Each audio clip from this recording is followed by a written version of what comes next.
welcome back to our channel Shiny Stars. So இன்னைக்கு நம்ம சேனல்ல நாம பார்க்க போகிறது on this day part 3 video தான். ஸோ இன்னைக்கு நம்ம டேட் என்னதுன்னா January 3. So sorry for the late video.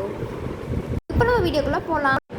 First, on the road to partition, 1947, after the large-scale communal riots that erupted in Bihar last year, Mahatma Gandhi, one of the foremost leaders of the Indian freedom movement, has declared that he will go on a tour of the affected areas for the next month. Acknowledging Bihar's importance in his life, Gandhi wrote, "It was Bihar that made me know the whole of India. No one knew me earlier. I'd almost become an African after staying in Africa for 20 long years.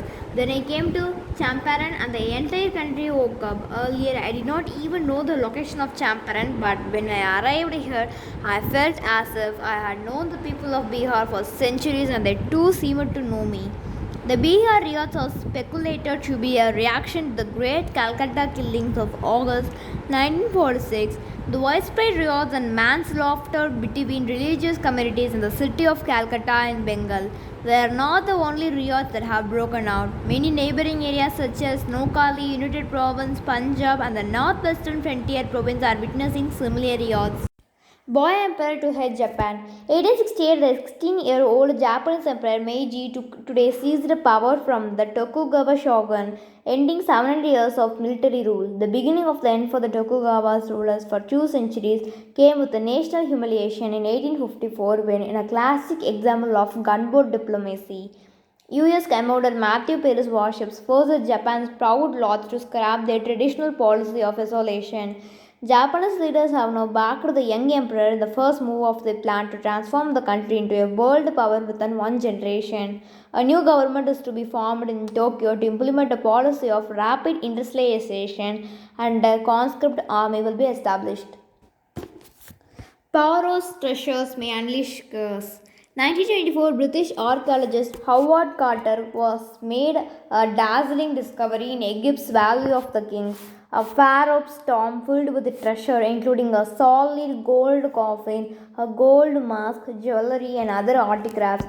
The tomb is that of Tutankhamun, a pharaoh of the 18th dynasty who died 3276 years ago. Egyptologists say this by for the richest of the few royal burial chambers that survived comparatively intact.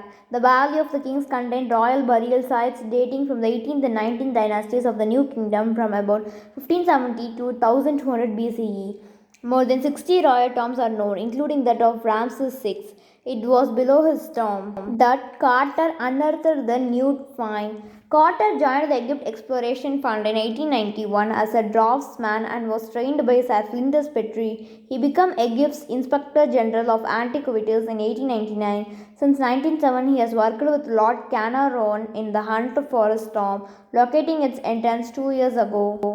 So next we are going to say about the birthdays on January 3. Marcus Tullius Cicero, 106 BCE, Roman statesman and orator. Clement Attlee, 1883, British politician and Labour Prime Minister, 1945 to 51. J.R.R. Tolkien, 1892, South African-born novelist and author of The Lord of the Rings and The Hobbit. Mel Gibson, 1956, American actor. Michael Schumacher, 1969, German 7-time world champion Formula 1 driver.